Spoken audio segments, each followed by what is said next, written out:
Karen from the HOA burst through the glass doors of the lakefront ranch office, plastic zip ties in her grip like the weapons of a wannabe cop. "You're under arrest for violating landscaping rules," she bellowed, aiming her fury directly at my wife. The entire room froze. A public shamming a typical HOA drama, but instead of backing her, the board fell silent, their expressions shifting in a way Karen hadn't expected. In a single instant, the spotlight swung from her to Sarah. Suddenly, my wife was no longer the accused, she was the center of the room's attention, the one with the power. Sarah had been quietly seated in her usual chair, the same corner she'd claimed since we'd moved into this so-called lakeside paradise 6 months ago. She was calmly reviewing her notes on a proposal for expanding the community garden, oblivious to the storm that was about to crash down on her. The irony, of course, was that her presentation that day was about the very roses that had somehow become the spark for the neighborhood's most absurd conflict. Karen's heels struck the polished concrete with the rhythm of a metronome as she strode to the mahogany table where the 5 board members sat. Sunlight poured through the tall windows,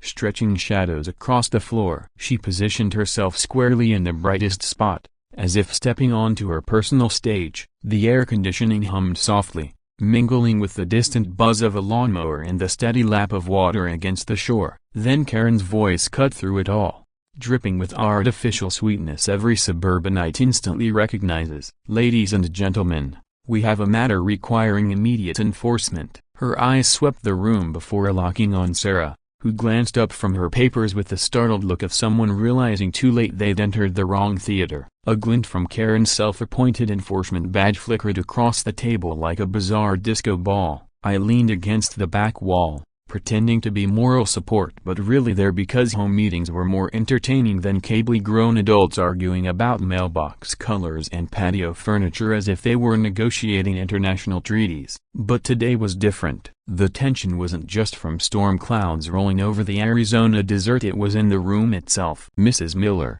Karen declared, pointing at Sarah, "you are in violation of Section 4.7 of the Lakefront Ranch Covenant regarding unauthorized horticultural modifications." She said it as though my wife had been running an illegal weapons lab instead of planting rose bushes. Sarah's hand moved to her throat, a nervous reflex left over from the stressful months after she lost her marketing job. I saw the flicker of doubt cross her face, the same one I remembered from those endless interviews back in Portland. The board's reaction, however, wasn't what I expected. Mrs. Baker, usually Karen's loyal echo, sat uncharacteristically still. Tom Hudson, the secretary, stared at his laptop as though defusing a bomb. Even Peterson, the man of few words, fidgeted beneath the table. The silence grew heavy. Karen tapped her fingers against her purse before finally pulling out plastic restraints. As the duly appointed enforcement officer, she announced, "I am authorized to place you under citizen's arrest for willful destruction of property values."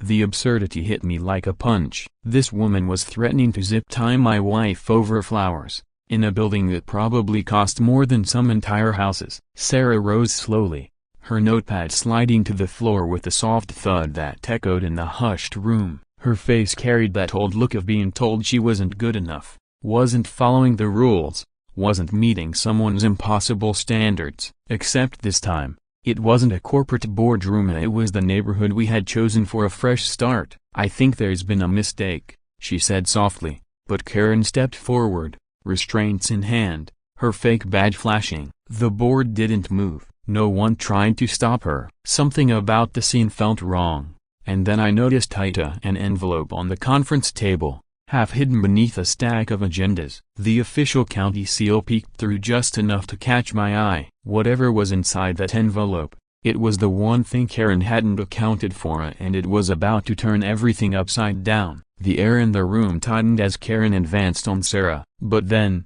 mid-step, she froze. Maybe it was the unnatural stillness of the board, or the way Tom Hudson was suddenly typing like his laptop held the launch codes to a missile strike. I held my breath, waiting for some engineer to speak up and admit that zip-tying a resident over rose bushes was taking neighborhood enforcement to a level of madness no one signed up for. Finally, Mrs. Baker stirred. "Now hold on just a minute, broken bar." Mrs. Baker finally broke the silence, her voice trembling and not quite clear if it was from fear or from something else entirely. "Karen, shouldn't this be discussed with the full board before you take a broken bar enforcement action?" The way she said enforcement action made it sound like they were in a courtroom drama, not a meeting about flowers. Karen spun toward her, fury practically radiating from her face. "I don't need board approval to enforce the covenants we all agreed to," she snapped, shaking the zip ties in the air as if they were a judge's gavel. Section 12.3 states the HOA president can act immediately when property values are in danger. She turned back towards Sarah,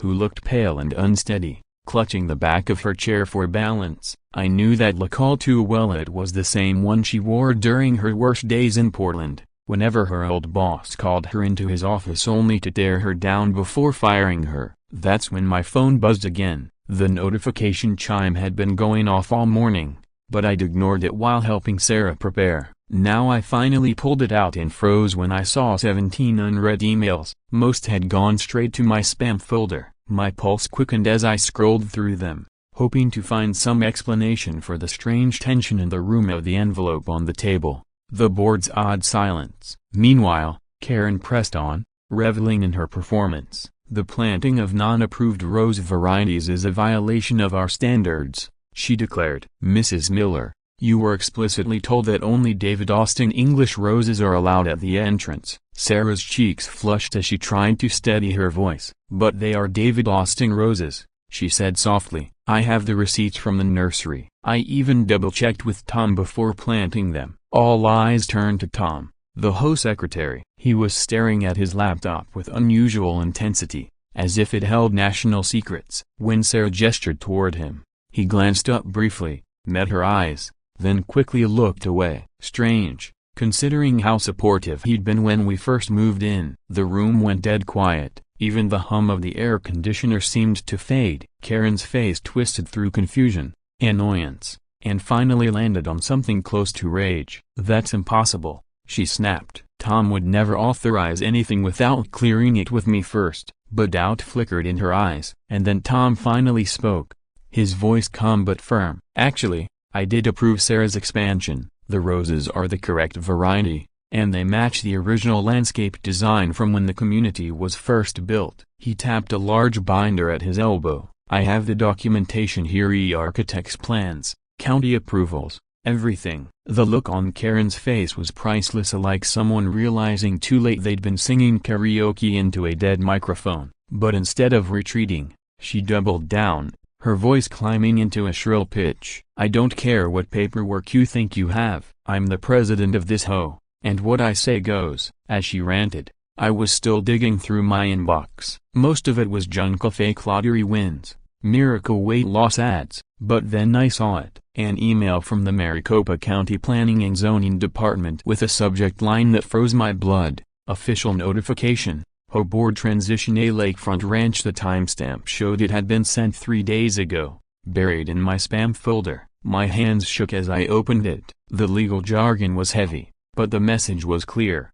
The old HOA charter had expired, and a new board structure was in place. An interim president had already been named, Sarah Elizabeth Miller. I read it twice, then 3 times, making sure stress wasn't playing tricks on me. But there it was, undeniable.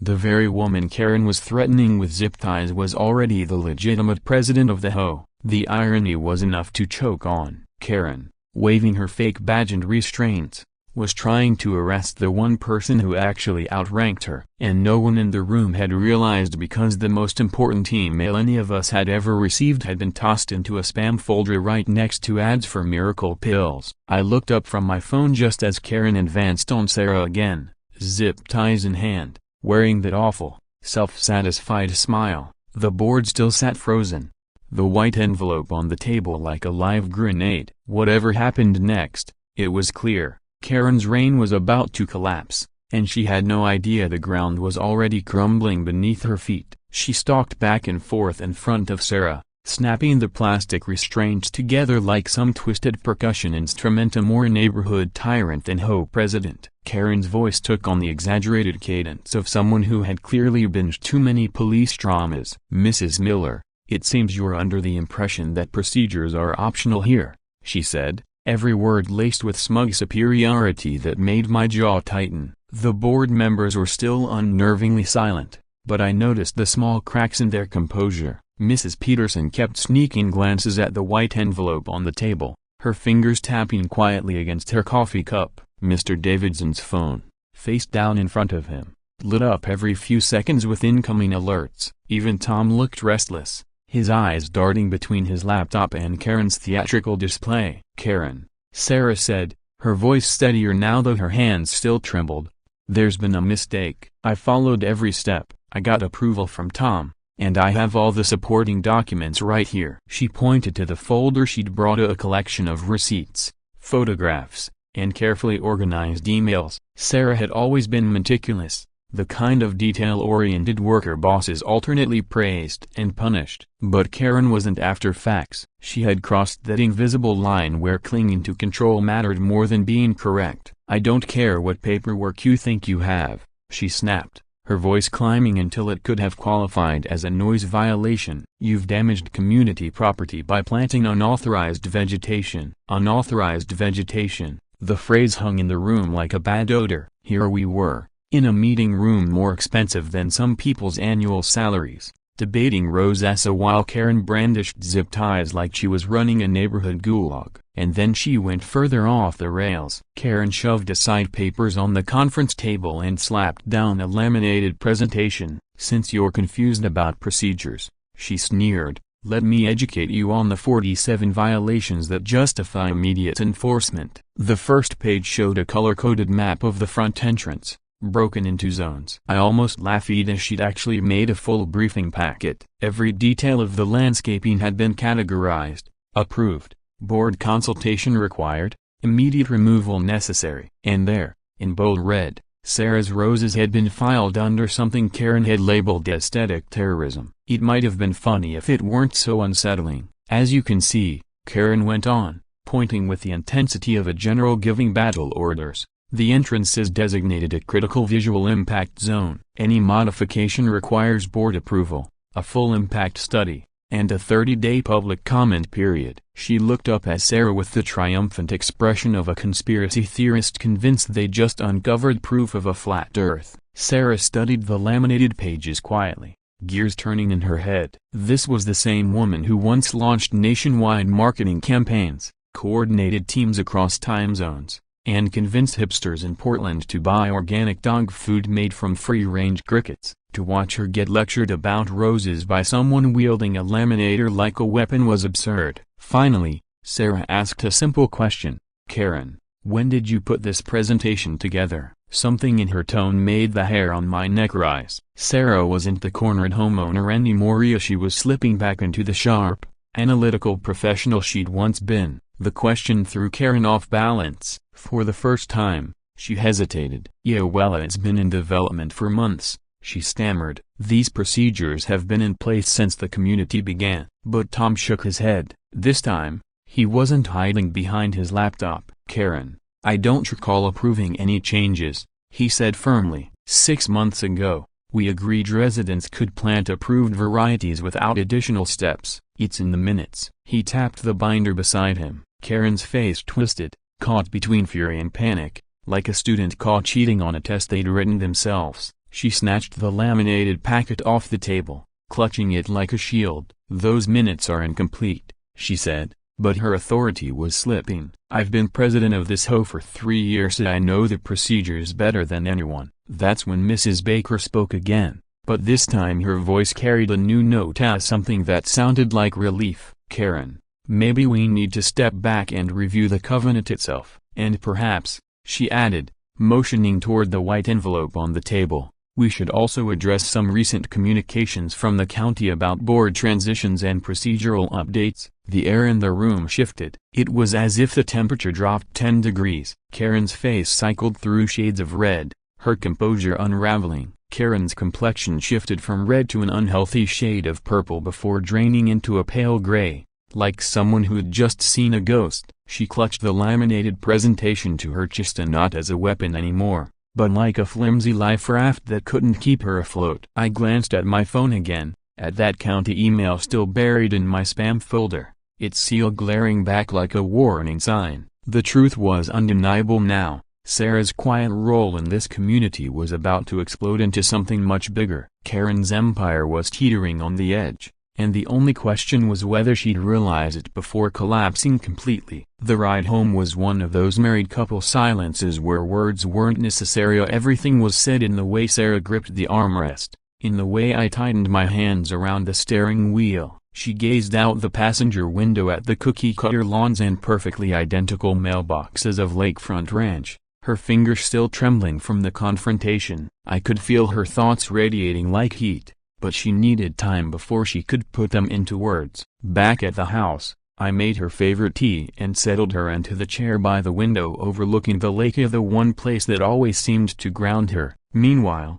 I opened my laptop and began combing through every account we had. That county email glared at me from my spam folder, but I held back from telling her immediately. I wanted the full story before I dropped that revelation into her lap. "Jack," she said softly, cradling her mug, "something about today didn't feel right." Karen's always been controlling, but these a broken bar. This was different, like she was following a script she'd rehearsed. Her brow furrowed. "And did you notice the board?" Mrs. Baker kept trying to speak but held back. Tom looked like he was waiting for some kind of signal from his laptop. That was the moment I knew she had to see the email. I turned the screen toward her. Sarah's eyes darted across the county's official wording about charters, renewals, and board transitions. First confusion, then disbelief, then finally a glimmer of hope. "This says I was appointed interim president 3 days ago," she whispered, reading it again. "Boot a broken bar how?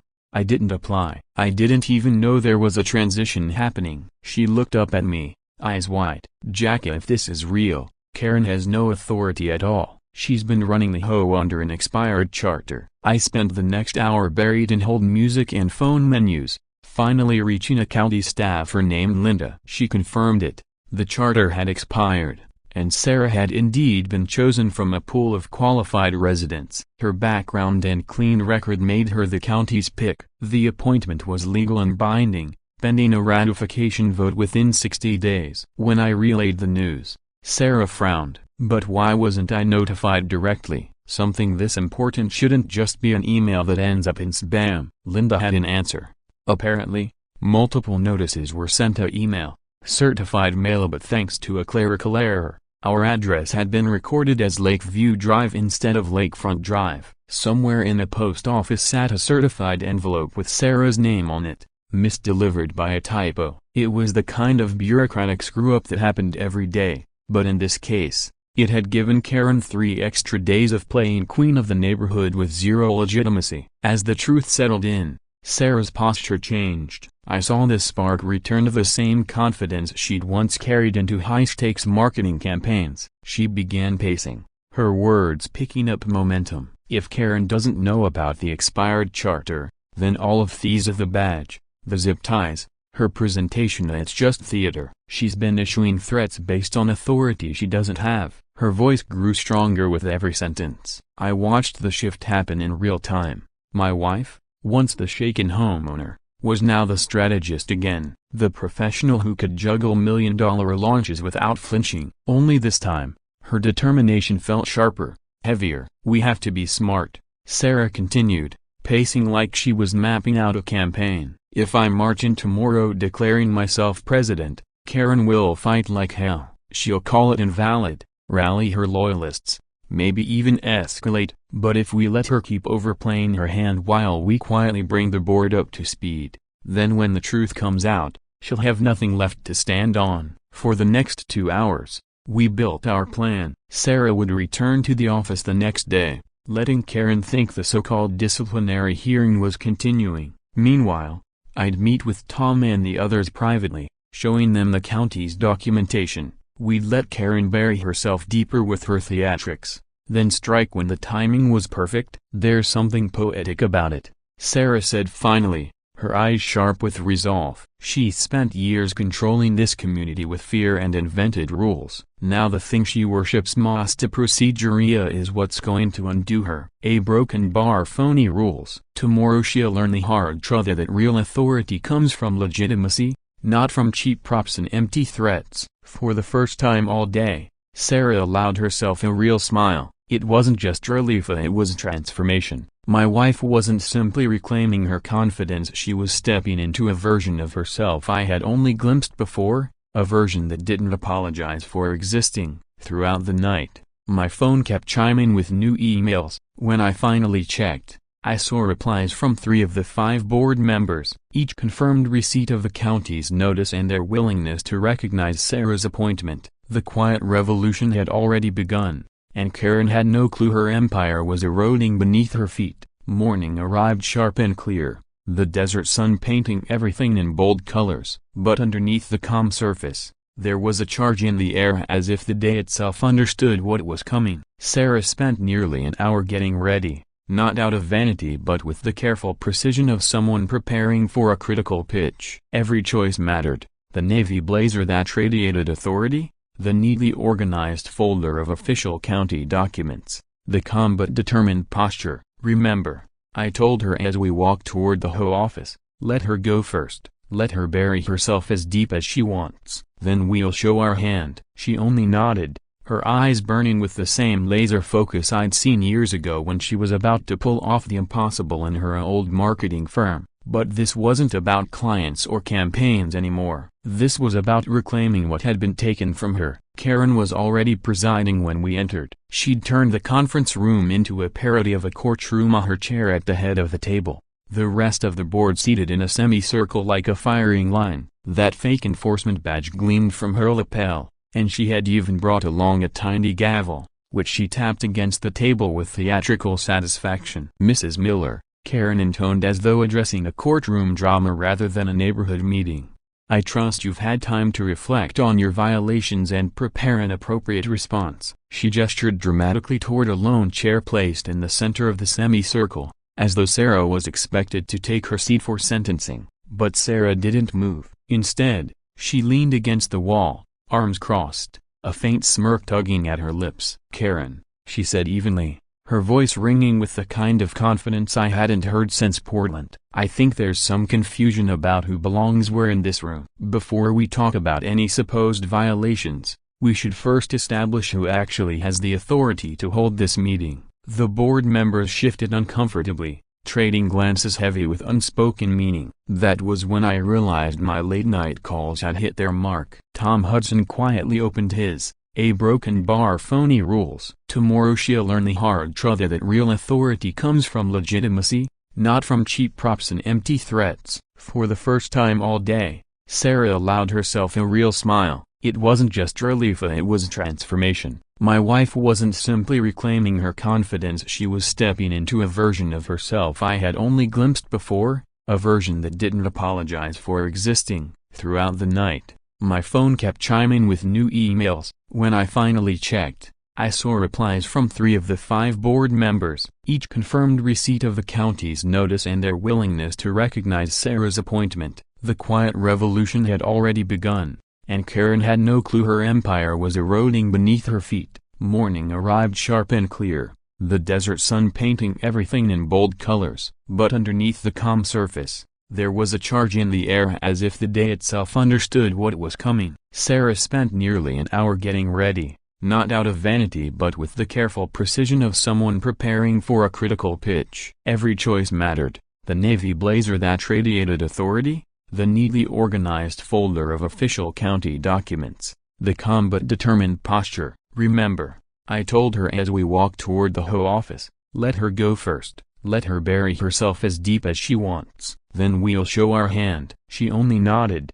her eyes burning with the same laser focus I'd seen years ago when she was about to pull off the impossible in her old marketing firm. But this wasn't about clients or campaigns anymore. This was about reclaiming what had been taken from her. Karen was already presiding when we entered. She'd turned the conference room into a parody of a courtroom, her chair at the head of the table, the rest of the board seated in a semicircle like a firing line. That fake enforcement badge gleamed from her lapel, and she had even brought along a tiny gavel, which she tapped against the table with theatrical satisfaction. "Mrs. Miller," Karen intoned as though addressing a courtroom drama rather than a neighborhood meeting, I trust you've had time to reflect on your violations and prepare an appropriate response. She gestured dramatically toward a lone chair placed in the center of the semicircle, as though Sarah was expected to take her seat for sentencing. But Sarah didn't move. Instead, she leaned against the wall, arms crossed, a faint smirk tugging at her lips. "Karen,"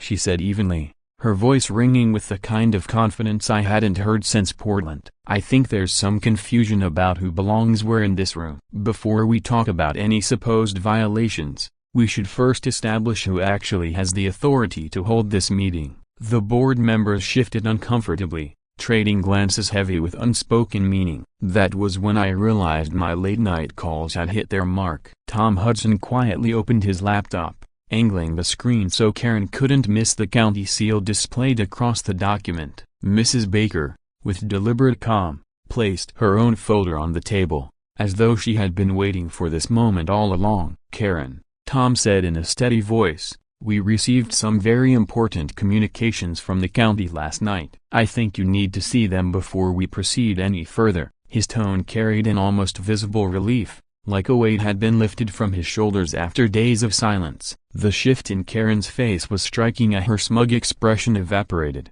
replaced by bewilderment. It was like watching someone realize the microphone they'd been shouting into wasn't even plugged in. "What communications?" she demanded, though her voice had lost its booming edge. Now it sounded smaller, edged with fear. That was Sarah's cue. She walked forward, placed her folder on the table, and opened it to the printed county notification, the seal catching the overhead light. "This communication," she said calmly, "the one confirming that you no longer have the authority to hold hearings, issue citations, or threaten neighbors with restraints. This document explains that the HOA charter expired 3 days ago and that I was named interim president pending community ratification." The silence that followed was thick enough to choke on. I could hear the faint hum of the air conditioning, the distant buzz of a lawn mower, even the sharp click of Sarah closing her folder. It was as if the entire neighborhood had paused to listen to Karen's downfall. She stared at the paper like it was written in another language, her jaw opening and closing without sound. The badge on her blazer no longer looked like authority, it looked like a toy. "That's a broken bar impossible," Karen whispered at last. But the doubt was already in her eyes, spreading fast. She turned to the board members, desperate for some energy to back her up. But Mrs. Baker only nodded slowly. Mr. Peterson was scanning his own copy of the notification with quiet concentration. Tom was already pulling up more files on his laptop, ready to support Sarah's claim. "I'm afraid it's entirely legitimate, Karen," Mrs. Baker said softly. "We each received our copies last night, along with detailed instructions about the transition process." The county explained the delay of the clerical error with Sarah's address. She gestured toward the plain white envelope that had been sitting unopened on the table since the day before. "That envelope," she added, "contains the official transition documents." A broken bar. The official transition documents, delivered by county courier that morning, sealed Karen's fate. Watching her reaction was like seeing a building collapse in slow motion. Every assumption she had leaned on, every threat she had issued, every ounce of power she believed she held, crumbled in front of everyone's eyes. The plastic zip ties she carried around as symbols of authority now looked more like props in a harassment case. "I've been president for 3 years, Karen said faintly, clinging to the words as though speaking them could make them true again. "I know every bylaw, every resident, every detail about this community. How can someone just replace me without a vote?" Her voice grew smaller with each sentence, as if she herself was shrinking with it. Sarah stepped to the head of the table, not aggressively, but with quiet certainty, as though she had always belonged there. "You're right, Karen. You have served as president for 3 years, and no one denies the effort you've put into this community," she said, her tone respectful yet resolute. "But the authority for that role came from a charter that expired 3 days ago. From this point forward, our responsibility is ensuring a smooth transition that benefits everyone here." The power shift was complete. In less than 20 minutes, Karen went from feared enforcer to former president, to her badge reduced to a meaningless trinket. Meanwhile, Sarah, who had been threatened with plastic restraints over rose bushes just the day before, now sat in the chair Karen once thought was hers by right. The room fell into silence. Only the soft hum of the air conditioning and Karen's shallow breathing broke it. Outside, life in Lakefront Ranch carried on as if nothing had changed, but inside, a quiet revolution had just reshaped the neighborhood. I knew, however, that this wasn't the end. Karen wasn't the kind to fade quietly. The real test would come when she decided how to handle having her entire world turned upside down. What would you do if someone had been exercising fake authority in your community for days? I'd love to hear your perspective in the comments. I'm Jason Miller, writing from Chicago, and believe me, this story is far from over. What happened in the minutes that followed felt like a lesson in how quickly power can dissolve when exposed to truth. Karen sat rigid, staring at the county documents as if they were evidence of a conspiracy designed just to destroy her. The badge pinned to her blazer caught a ray of sunlight, but instead of authority, it now gave the impression of a child's costume accessory. Sarah, on the other hand, moved with the calm precision I remembered from her best years in Portland, when she could walk into a hostile client meeting and transform disaster into success through sheer preparation. She didn't gloat or rub it in, she simply began the transition process with professional focus. "Tom, could you review the procedures for interim leadership transitions?"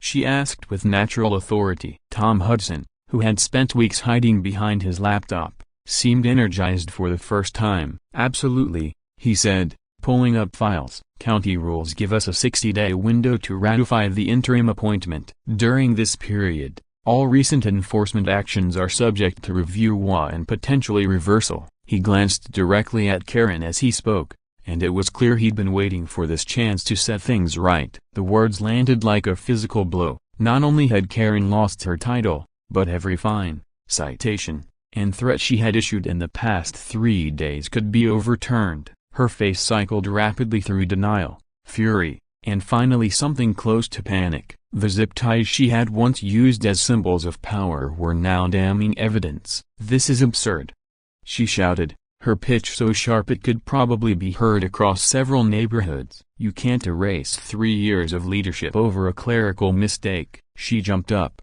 sending her coffee tumbling across the agenda, still listing her name as president. "I've protected this community. I've maintained order. Without me, people will plant whatever they want wherever they want. It'll be chaos." Mrs. Baker cleared her throat gently before speaking, her words carrying a kind firmness that suggested she'd long waited for this day. "Karen, no one is dismissing your commitment," she said carefully, "but our authority exists because of the county charter. That charter has expired. We have no choice but to follow procedure." And then something unexpected happened. Sarah picked up the coffee-stained agenda, studied it for a moment, and looked back at Karina not with triumph, but with what seemed like genuine compassion. Sarah glanced at Karen's carefully prepared agenda, now stained with coffee, before speaking with a calm and almost compassionate tone. "Karen, I can tell you put a lot of effort into organizing today's meeting, and I don't want important community business to get lost during this transition.